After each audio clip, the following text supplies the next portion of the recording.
Next, multi entry multi exit degree programmes यहाँ दिखाया है और नीचे एक चीज दिखाई है कि academic bank of credit system, ये हमें डॉक्टर यादव ने उस दिन भी बताया था।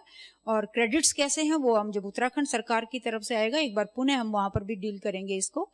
तो फर्स्ट ईयर के बाद मान लो कोई बच्चा आता है पढ़ने के लिए हमारे फर्स्ट ईयर के बाद, वो बाहर जाना चाहता है, किसी कारणवश से वो सेकेंड ईयर में नहीं पढ़ पा रहा है, कोई भी कारण हो सकता है, तो उसके जो क्रेडिट्स होंगे वो जुड़ जाएंगे। वो यूनिवर्सिटी को उसका एक रिकॉर्ड रखना पड़ेगा, हर यूनिवर्सिटी को, और उसे हम सर्टिफिकेट प्रोवाइड करेंगे कि उसने 1 साल का सर्टिफिकेट कोर्स हमारे यहाँ किया है, इतने क्रेडिट्स उसने किए हैं, ऐसा हमें सर्टिफिकेट में इंगित करना पड़ेगा, रिकॉर्ड भी रखना पड़ेगा। फिर सेकंड ईयर में मान लो 5-6 साल के बाद कभी आता है तो वो सेकंड ईयर में प्रवेश पा सकता है, हम उसको डिबार नहीं कर सकते। लेकिन उसे यदि वो सेकंड ईयर के बाद फिर चला जाता है या अन्य कोई विद्यार्थी 2 साल के बाद जाता है, तो हमें उसको इस तरह से सिलेबस तैयार करना है कि फर्स्ट ईयर के बाद सर्टिफिकेट, सेकंड ईयर यदि 2 साल लगा दिए और कुछ जो स्पेसिफाइड क्रेडिट आवर्स हैं जो क्रेडिट सिस्टम में हमारे एकेडमिक बैंक बनेगा उसके अनुसार उसने कर लिए हैं, तो हम डिप्लोमा देंगे उसे। और 3 साल के बाद जाता है तो उसको डिग्री प्रोग्राम, यानी कि किसी भी बच्चे का एक भी पढ़ा हुआ कोर्स समय बिल्कुल भी बेकार न हो, उसको पूरी तरह से हमें प्रयोग में लाना है। नहीं तो बच्चे ड्रॉप आउट्स की तरह से या इस तरह से निकल जाते हैं, कोई कारण हो गया तो पूरी डिग्री नहीं कर पाते, उन सबको ये सुविधा देने के लिए ऐसा किया गया है। प्लस इसके कई और भी रीजंस हैं। फाइनली 4th ईयर के बाद, 3rd ईयर के बाद डिग्री के बाद जा सकता है, लेकिन पुनः यदि वो रिसर्च के साथ करना चाहता है, जैसे मैंने कहा था 4th ईयर के बाद बीएड भी करना चाहता है, यहाँ यदि वो बीए डिग्री के बाद भी यदि वो रिसर्च के साथ 4th ईयर में भी आना चाहता है तो उसे सुलभ है, ये चीज होनी चाहिए, और फिर उसको डिग्री विद रिसर्च मिलेगी। और academic bank of credit system हमें रखना पड़ेगा। ये समस्त हायर एजुकेशन इंस्टीट्यूशन के लिए मैंडेटरी होगा कि उसे हम डिजिटली फॉर्म में मेंटेन करें। नेक्स्ट, अब आते हैं जो उत्तराखंड सरकार के साथ बैठकर पतंजलि विश्वविद्यालय ने एफर्ट्स किए हैं और फाइनल रिकमेंडेशंस आई हैं। नेक्स्ट, ये इसमें आप पढ़ लीजिए पर मैं वैसे ब्रीफ बता देती हूँ। एक बार नहीं, ये 1 सितंबर 2020 से हमारे पास पहले एक लेटर आया था, 19 में भी आया था ये, कि आप अपना ये ड्राफ्ट आ गया है, आप गवर्नमेंट के पोर्टल पर देखें। और उस समय देखा भी और कुछ अपने सुझाव भी भेजे गए। लेकिन उसके बाद पुनः 1 सितंबर 2020 को इस लेटर के तहत पुनः फिर एक लेटर आया और लेटर में फिर कहा गया कि आप समस्त प्राध्यापकों से डिस्कस करके और सुझाव भेजिए। आप सबको याद होगा, हमें आयुर्वेद कॉलेज के अंदर एक तृतीय द्वितीय तल पर जो था उसमें हम सब बैठे थे, सभी प्राध्यापक गण भी थे और अधिकारी गण भी थे। हम सब ने मिलकर कुछ सुझाव तैयार किए और 18 बिंदुवार माननीय प्रतिकुलपति जी के मार्गदर्शन में हमने वो सब भेजे थे और उनमें से कुछ को आचार्य श्री के साथ भी डिस्कस किया गया था। उसके बाद हमारी वहां के उत्तराखंड हमारे माननीय शिक्षा मंत्री जी के साथ और शिक्षा सचिव और प्रमुख सचिव के साथ भी हमारी बैठक हुई, जिसमें हमारे माननीय प्रतिकुलपति जी भी रहे एक बार, मैं भी गई 2-3 बार, 3 बार, मैं तो 3 बार गई हूँ शायद। और अब फाइनली 6 जून 2022 को पुनः एक शिक्षा मंत्री जी के साथ बैठक हुई जिसमें शिक्षा सचिव भी थे। और ये जो बैठक थी इसमें सभी निजी विश्वविद्यालयों के कुलपतियों और प्रतिकुलपतियों को ही बुलाया गया था। कुछ एक आध मेरे जैसे जहां वहां गलती से चले गए थे और हम इसका लाभ उठाया आगे। और उसके बाद जो उन्होंने भेजा है, नेक्स्ट स्लाइड, ये वो रिकमेंडेशंस हैं उत्तराखंड सरकार की जो हमें कुछ फ्लेक्सिबिलिटी के साथ अपने यहाँ लागू करनी है और जो उत्तराखंड सरकार ने सभी गवर्नमेंट के जितने भी कॉलेजेस हैं, महाविद्यालय हैं, विश्वविद्यालय हैं, उनमें ये लागू, चाहे वो सेंट्रल गवर्नमेंट की हैं, उनको लागू करने के निर्देश दे दिए गए हैं। और यूपी सरकार ने तो लागू कर ही दिया और भी कई जगह पे ये शिक्षा नीति लागू हो चुकी है। तो हमारे यहाँ जो रिकमेंडेशंस हैं इसको मैं बहुत डिटेल में अभी नहीं बताऊंगी क्योंकि ये आगे भी आ रही है, पर कुछ चीजें यहाँ बताना चाहूंगी। इस स्लाइड में दिखाने का प्रयत्न, ये स्लाइड एज सच उन्हीं के यहाँ से आई है, उसी को लिया है। फर्स्ट ईयर में हमें कितने क्रेडिट्स लेने हैं, कौन से कोर्सेज लेने हैं, मेजर लेने हैं, जो 3 सब्जेक्ट मेजर होंगे, और फिर माइनर जो होगा वो इलेक्टिव होगा। और फिर आप देखेंगे कि नीचे यदि थर्ड सेमेस्टर में जाएं तो थर्ड सेमेस्टर में आके हमारे मेजर का एक और माइनर का कॉलम खाली है, यानी कि वहाँ पर वो कोर्स नहीं रहेंगे। वो कोर्सेज हमें पहले और दूसरे वर्ष के 4 सेमेस्टर्स में ही ख़त्म करने हैं। और उसके आगे जो आप बताया, आगे जो है कॉलम, आप देखेंगे कि को करिकुलर के माइनर में एक एक दिखाया गया है, यानी कि को करिकुलर का माइनर कोर्स हमें लेना होगा। और उसके आगे जो आगे इन्होंने और दिखाया है, और इसके आगे वो मैं जो क्रेडिट्स की बात कर रही थी, आप फाइनल देखेंगे। फर्स्ट में आपको, मुझे यहाँ से थोड़ा दिखने में दिक्कत हो रही है, 46 हैं शायद, 46 और 40। तो ये 3 वर्ष के लिए क्रेडिट्स हैं। ये उस दिन डॉक्टर यादव ने भी बताए थे। तो 3 वर्ष का यदि हम डिग्री कोर्स चाहते हैं तो 132 यदि हमारे टोटल में हो जाते हैं तो हम डिग्री दे पाएंगे। नेक्स्ट, ये उसी की कंटिन्यूटी में स्लाइड चल रही है, और इसमें भी वो आगे दिखाया है गया जो खाली है, यानी कि वो कोर्सेज नहीं रहेंगे 4th और 5th में, क्योंकि 4th में रिसर्च ओरिएंटेड है, हमारे प्रोजेक्ट्स आ जाएंगे, और 5th और 6th मास्टर्स प्रोग्राम के लिए है। तो इसमें तो नेचुरली हमारी रिसर्च मैथोलॉजी पे एम्फेसिस हो गया है, और इसमें यहाँ पर वोकेशनल और को करिकुलर के कोर्सेज नहीं रहेंगे, और इसमें आगे क्रेडिट्स भी बता दिए गए हैं। और जो पीएचडी थीसिस, इन सब के क्रेडिट्स हैं, किस किस लेवल पे आपको कितने करने पड़ेंगे, और पीएचडी थीसिस हमें जाकर पीएचडी के लिए 6, 7, 8 यानी कि 3 वर्ष का हमारा पीएचडी का कोर्स मिनिमम रहेगा। नेक्स्ट, यूजी प्रोग्राम में हमारे मेजर कंपल्सरी और इलेक्टिव कोर्सेज होंगे, माइनर। अब मेजर कंपल्सरी और इलेक्टिव कोर्स का मतलब है, जो कंपल्सरी हैं मेजर कोर्सेज 3, लेकिन उसमें से जो आपके 2 कोर्स हैं उनको आप इलेक्टिव फॉर्म में अक्रॉस द फैकल्टी, अगली स्लाइड बताएगी, across the faculty, across the department भी ले सकते हैं। माइनर इलेक्टिव कोर्सेज होंगे, और जो वोकेशनल कोर्स या स्किल डेवलपमेंट कोर्सेज भी लिए जाएंगे। को करिकुलर कोर्सेज भी होंगे जो हमारे करिकुलम को सपोर्ट करने वाले ऐसे कोर्सेज रहेंगे, और रिसर्च प्रोजेक्ट्स भी पे एम्फेसिस रहेगा। हमें जरूर उसको बच्चों को देना है, चाहे वो रिसर्च प्रोजेक्ट दें, चाहे ट्रेनिंग दें, चाहे हैंड्स ऑन ट्रेनिंग दें, फील्ड वर्क हो या इंडस्ट्रियल एक्सपोजर हो। नेक्स्ट, कोर्सेज को यूजी प्रोग्राम में चूज करने के लिए ये सब स्लाइड वही ऊपर मैंने यूके लिखा है, यानी कि उत्तराखंड गवर्नमेंट से प्राप्त है। Choose a faculty first such that, पहले हमें विद्यार्थी को चूज करना पड़ेगा कि मुझे कॉमर्स में जाना है, साइंस में जाना है या आर्ट्स में जाना है एज ऑफ टुडे। वैसे फाइनली तो ये सब आर्ट्स हमारी लिबरल आर्ट्स के फॉर्म में आ जा रही हैं, और 2 मेजर सब्जेक्ट्स लेने पड़ेंगे जिस फैकल्टी को उसने चुना है। यदि आर्ट्स में है तो आर्ट्स से, साइंस में तो साइंस से, और कॉमर्स में तो कॉमर्स से। फिर एक मेजर सब्जेक्ट लेना है हमें फ्रॉम एनी फैकल्टी, जो उस फैकल्टी से भी हो सकता है, यानी कि आर्ट्स का बच्चा तो आर्ट्स से भी ले सकता है मेजर सब्जेक्ट तीसरा, वो साइंस से भी ले सकता है और कॉमर्स से भी ले सकता है।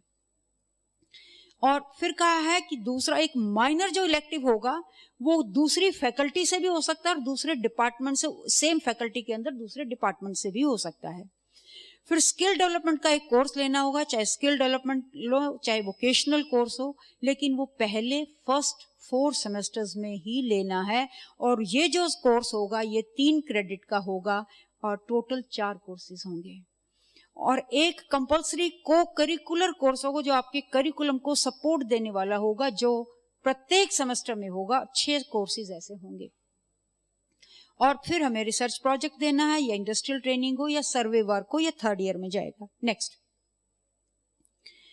को करिकुलर कोर्सेज के लिए कहा गया है, जो पहले भी एक्सप्लेन हो चुका है, लेकिन फिर भी हॉलिस्टिक और पर्सनालिटी डेवलपमेंट के लिए, एक विद्यार्थी के पर्सनालिटी डेवलपमेंट के लिए 6 को करिकुलर कोर्सेज दिए जाएंगे। हमें ये सोचकर बच्चे को गाइड करना है, मेंटर को या फैकल्टी के अंदर, या उनका प्रोविजन प्रोवाइड करना है कि ये को करिकुलर कोर्सेज ऐसे हों जो बच्चे के व्यक्तित्व के विकास में सहायक हों। यानी कि फिर अगला पॉइंट लेते हैं, मैं ज्यादा विस्तार में नहीं जा रही। Number of lectures in each course, her course के को करिकुलर कोर्सेज के लिए 30 लेक्चर्स होंगे। कंटिन्यूअस इंटरनल इवेल्युएशन को करिकुलर कोर्स के लिए 25% है, और एंड सेमेस्टर यूनिवर्सिटी एग्जाम जो को करिकुलर कोर्स है इसके लिए MCQ होगा, जो 2 घंटे का होगा, 75% इसकी वेटेज रहेगी। और ये जो कोर्सेज हैं क्वालिफाइंग नेचर के होंगे और इनको पास करना आवश्यक है। इनकी जो CGPA है वो सर्टिफिकेट में, ग्रेड शीट में दिखाई तो जाएगी, लेकिन ये टोटल CGPA में इंक्लूड नहीं होगी। नेक्स्ट, ये मैंने कुछ कुछ मुख्य अंश दिखाए और अंत में मैंने ये श्लोक इसलिए लिखे हैं या जो भी हैं कि मुझे लगा ये विद्या से संबंधित हैं, कुछ अपने जीवन में मैंने कई बार बोलने या सीखे भी हैं। अभिवादन शीलस्य नित्यम वृद्धोपशे विनः चत्वारि तस्य वर्धन्ते आयुर्विद्या यशोबलम। ये विद्या से रिलेटेड है, इसलिए मैंने ये 4 लिए हैं। उद्यमेन ही सिद्ध्यन्ति कार्याणि न मनोरथई न ही सुप्तस्य सिंहस्य प्रविशन्ति मुखे मृगा। उद्यम ही करना है हमें, स्वामी जी महाराज यही कहते हैं, हमें बार बार उसी और इंगित किया जा रहा है। क्षणस्य कणशस्व चैव विद्यामर्थम च साधयेत् क्षणे नष्टे कुतो विद्या कणे नष्टे कुतो धनम। विद्वत्तम दक्षताशीलम संक्रांतिरनुशीलम शिक्षस्य गुणाः सप्त सच्चेत सत्वम प्रसन्नता। ये 7 गुण शिक्षक के बताए हैं, ये होना चाहिए। विद्वत्ता, दक्षताशील, जनरॉसिटी, संक्रांति, अनुशीलम और जो प्रसन्न उसे रहना चाहिए। सप्तगुण दिखाए हैं, ये सभी में, मुझे उम्मीद है सभी में है। और आगे मैं एक और चीज भी दिखाना चाहूंगी जो मुझे थोड़ा सा लगा कि यदि हम कुछ अनुकरणीय बातों को अपने जीवन में पुनः पुनः भी दोहरा लें, क्योंकि पुनश्चर्या पाठ्यक्रम है, तो उनको जो इस पुनश्चर्या पाठ्यक्रम के अंदर अलग अलग बहुत मूर्धन्य विद्वानों ने, स्वामी जी महाराज जैसे जो प्रातः स्मरणीय हमारे कुल गुरु कुलाधिपति द्वारा या अन्य सबने जो बताया, वो मैंने थोड़ा बहुत जो मैं किंचित याद कर पाई, लिख पाई, वो यहाँ देने की कोशिश की है। जस्ट पढ़ लेंगे, मैं इसे पढ़ूंगी ही। परम पूज्य स्वामी जी महाराज, थोड़ा सा एक मेरा अपना भी बीच में प्रथम स्लाइड में 8 चक्रों में ध्यान के लिए प्रेरित करते हैं। 8 चक्र अर्थात 8 प्रकार के उत्तरदायित्व, 8 चक्रों में ध्यान करते हुए, ये मेरा अपना ऐसी सोच कभी आई जो भी है, तो 8 चक्र अर्थात 8 प्रकार के उत्तरदायित्व, 8 चक्रों में ध्यान करते हुए स्वास्थ्य लाभ के साथ साथ इनसे संबंधित प्रत्येक सांसारिक उत्तरदायित्व को सफलतापूर्वक निभाना। जैसे, हे प्रभु, मैं यदि अपने ऊपर लूं या सभी बहनों के ऊपर लूं, मैं एक सुपुत्री, सुशिष्या, सुप्राध्यापिका, सुपत्नी, सुमित्र और सुमां, सुसमाज सेविका, सुप्रशासनिका के रूप में जीवन के कर्तव्यों को निभाती हुई मैं तू हो जाऊं और तू मैं हो जाऊं, ऐसा मेरा आप सबसे निवेदन है।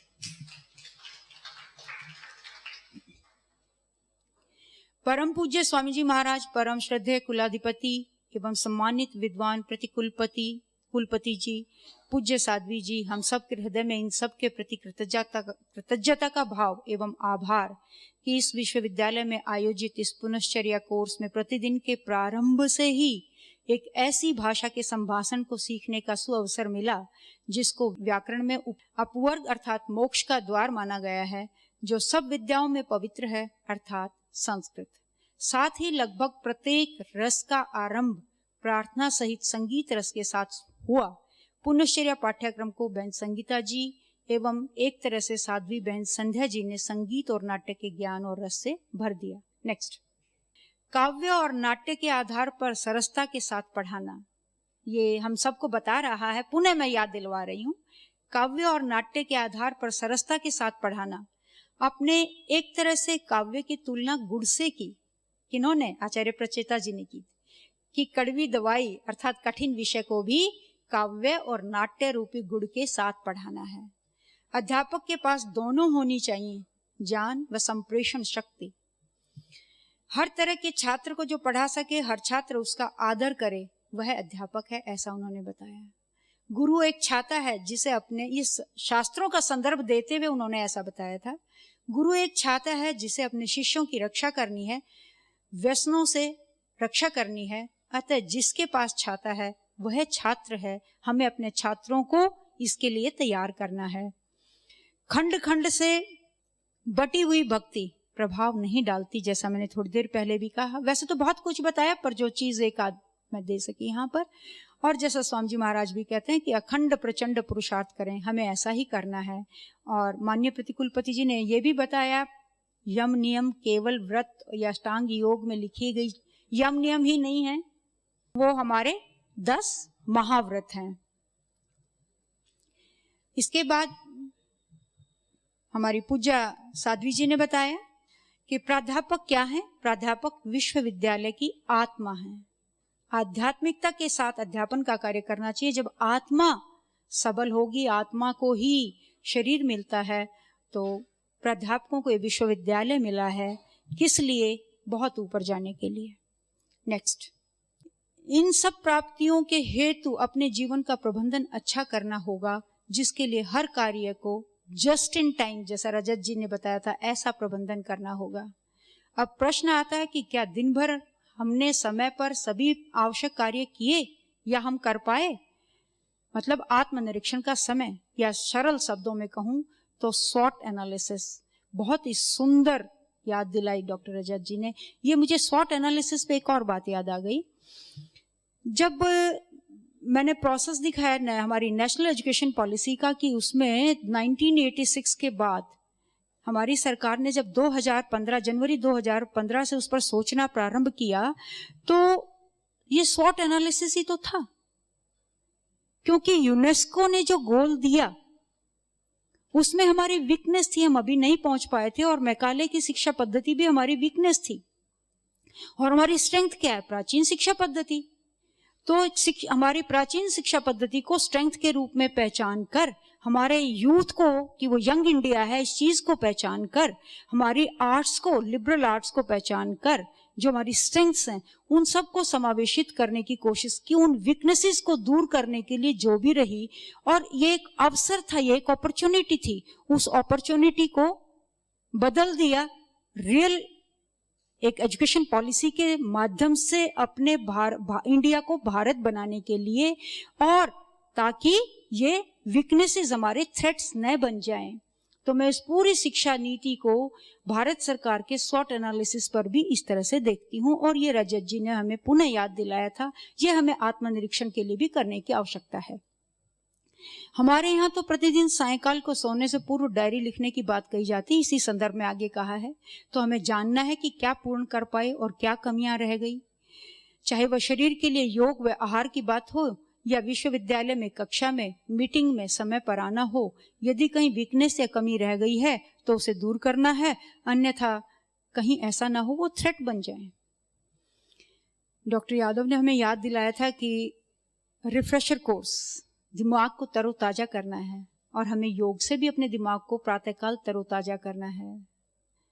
अपने मर्म स्थलों के साथ, अपनी प्रार्थना, अपनी भक्ति, जो हमें प्रतिकुलपति जी ने कहा, उसके साथ दिमाग को तरोताजा करना है, तभी हम आगे बढ़ पाएंगे।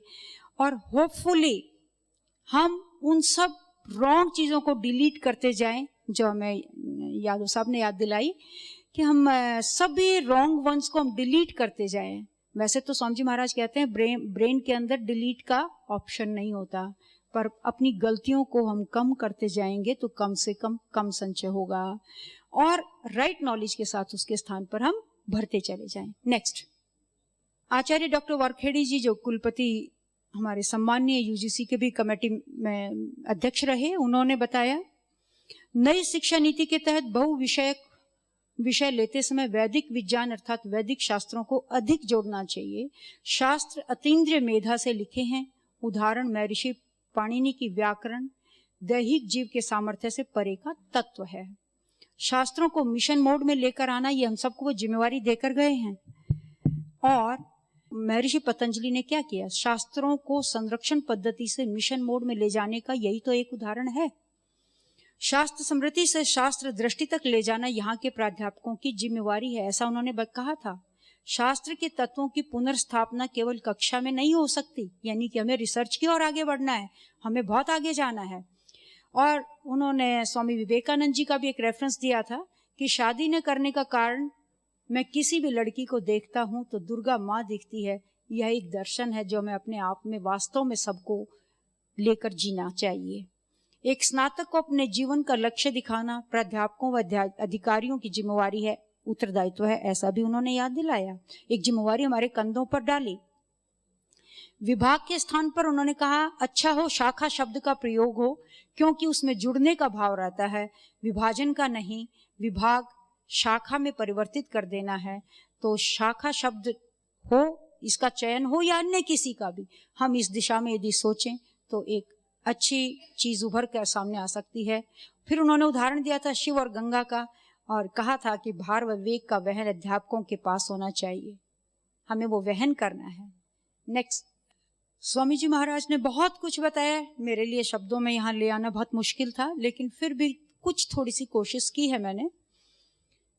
शास्त्र अतीन्द्रिय मेधा से लिखे हैं, शास्त्र की स्मृति, कृतज्ञता, शास्त्र की अनुभूति अपनी प्रतिभा का जागरण है एवं शास्त्र को समृद्धि तक लेकर जाना है, हमारे ऊपर जिम्मेवारी दी है। शास्त्र के एक एक वचन पर विवेचना करना चाहिए। महर्षि पतंजलि के एक सूत्र की भी अनुभूति कर लें तो एक दिन में लाखों करोड़ों कमा सकते हैं, ऐसा स्वामी जी महाराज ने याद दिलाया था, कहा था।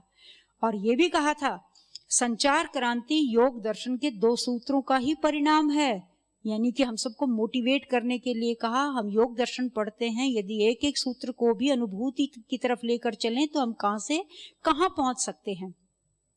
फिर याद दिलाया था कि शास्त्र स्मरण से बोझ नहीं, कई लोग कहते हैं कि अब शास्त्र स्मरण भी याद करना पड़ेगा, तो शास्त्र स्मरण एक बोझ नहीं, एक बोध है, बोध को बढ़ाता है। योग सृष्टि के समस्त तत्वों का संयोग है, समस्त तत्वों का संयोग है, तो ये सब कुछ सिखा सकता है। वर्तमान शिक्षा के दुष्प्रभाव हैं, उनको दूर करने के लिए एक ही तरीका है, वह है योग। और योग शास्त्र साक्षात भगवान पतंजलि के प्रतिनिधि होकर ही पढ़ना है और पढ़ाना है। बहुत बड़ी जिम्मेवारी हमें दी है, यानी कि पुनः अनुभूति की याद दिला दी, पुनः एक एक सूत्र के लिए कैसे जीना वो बताया है। फिर योग पढ़ना है, पढ़ाना है तो योगी होकर ही पढ़ाना है। एक ही चीज को कितनी तरह से स्वामी जी महाराज ने हमारे हृदय में बैठाने की कोशिश की है। साहित्य पढ़ाना है तो कालिदास होकर पढ़ाना है। नेक्स्ट, पुरुषार्थ, श्रद्धा एवं निष्ठा की पराकाष्ठा में पढ़ाना है।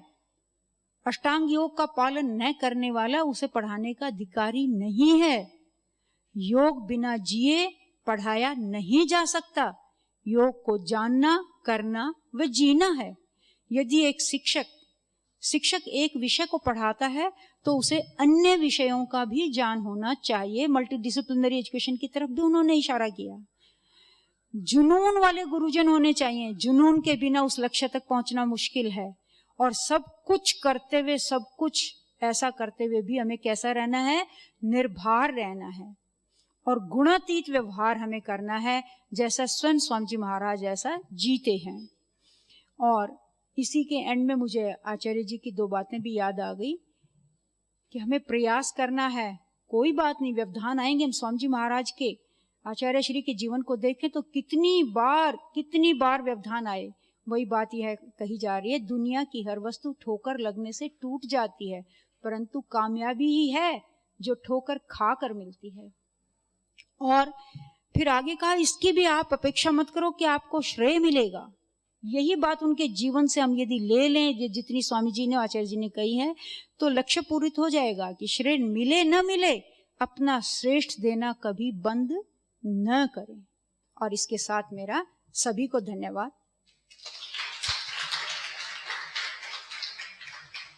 कोई प्रश्न हो तो। ओम मैम जी मैम, आपका बहुत ही सुंदर उद्बोधन था। आपने बहुत ही आसान शब्दों में, सरल शब्दों में हमें नेशनल एजुकेशन पॉलिसी के बारे में बताया।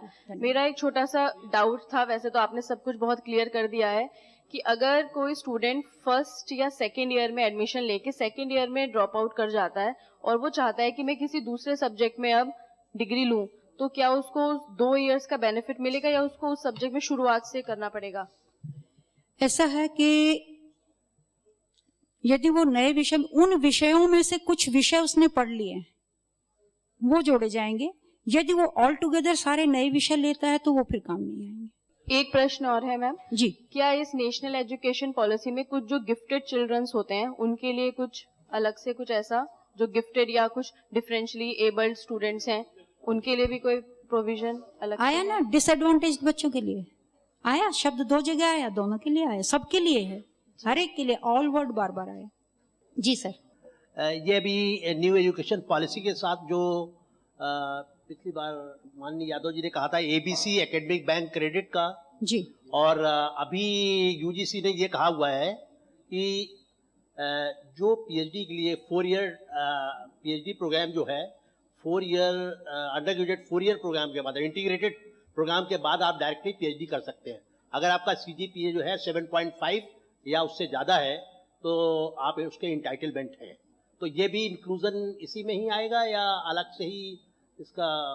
अभी तो जो मैंने दिखाया, जो मेरे पास एजुकेशन पॉलिसी के मुख्य अंशों मैंने पढ़ा, वो यही है कि मास्टर्स डिग्री के बाद ही करेंगे, लेकिन हो सकता है कुछ फ्लेक्सिबिलिटी में यूजीसी की कुछ डायरेक्शंस ऐसे आ जाएं, क्योंकि कई सारे सेल्स बनाए हैं उन्होंने, कुछ और चीज़ें भी आ जाएं, तो उस पर अभी आज की डेट में कुछ भी कहना संभव नहीं है। जी Ma'am, just I want to continue the question what sir asked.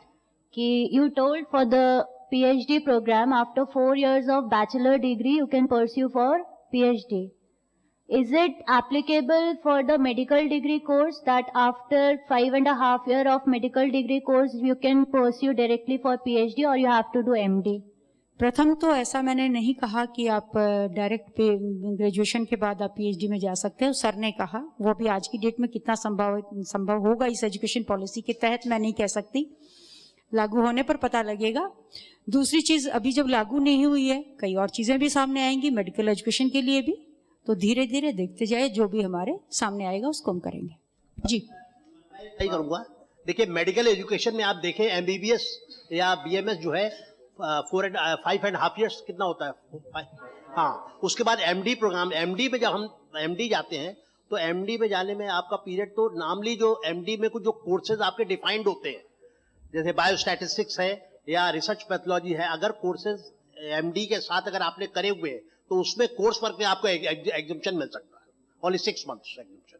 Sir ने आपका प्रश्न का जवाब दिया, लेकिन फिर भी मैं कहूँगी कि बहुत अच्छा दिया, और ये संभावित है जो आगे आने वाले समय में कुछ जो संभावनाएं हैं उनमें से एक है, ये हो सकता है, लेकिन एज ऑफ टुडे कुछ भी ऐसा कमिट करना या मैं इस तरफ से जवाब दूं संभव नहीं है। जी सिंपल क्वेश्चन था जी।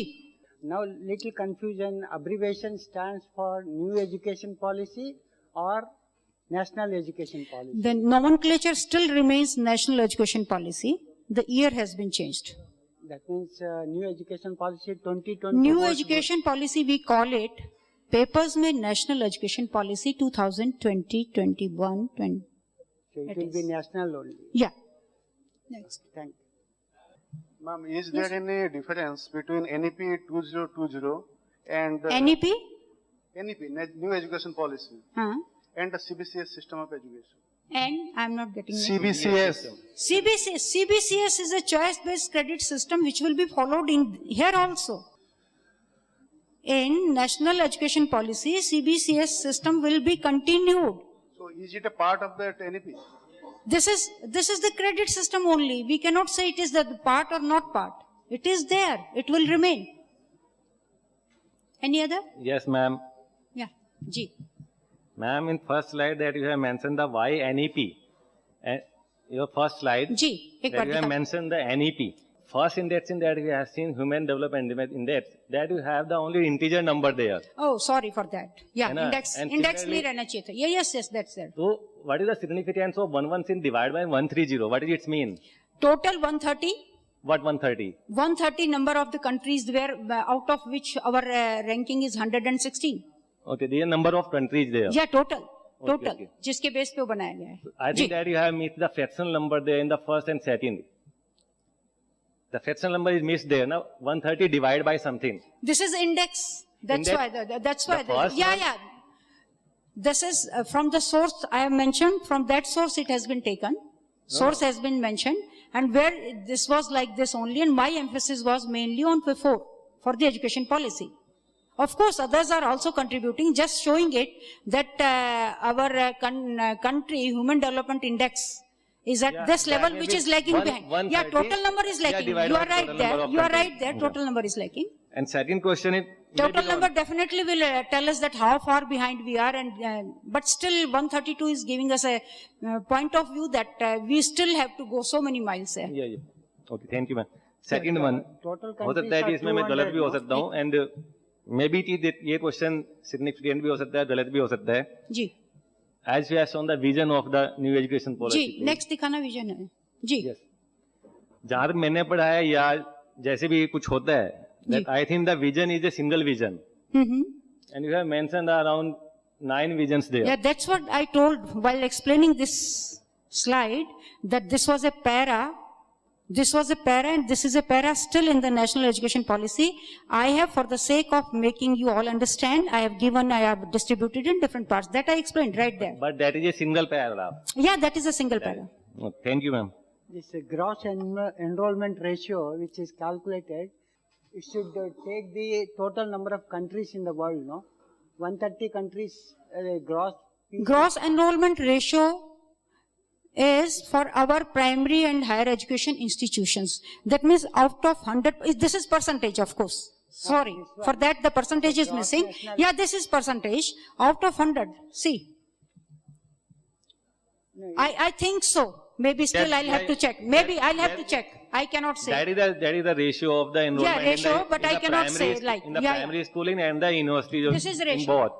That is the target of the government, that you have provided 100% enrollment in primary school education and the university 50%, education. That we have to 50% take in the. No, it's not realistic. 130 countries, there are 200 countries in the world. We are talking about India. That सर्वे जो हुआ है ना sir, वो कितनी countries पे हुआ है ये डिपेंड करता है. नंबर ऑफ कंट्रीज पे डिपेंड नहीं नीचे करता सोर्स इसीलिए दिया गया है. सर्वे जो हुआ है वो 10 कंट्री में हुआ है कि नीचे 20 सोर्स में, दिया 50 गया में हुआ है. है, हर उस पे स्लाइड में डिपेंड करता है. सोर्स है. We have not taken all the countries. Her slide में सोर्स है, वहां जाके आप इसको पढ़ सकते हैं, डिटेल और देख सकते हैं. अभी अगर देखें तो और जो टारगेट है आगे हमें दिया गया है 2030 तक हमें 29 पे जाना है और 2035 तक हमें 50% पे जाना है. Yes, any other? Thank you so much to you all.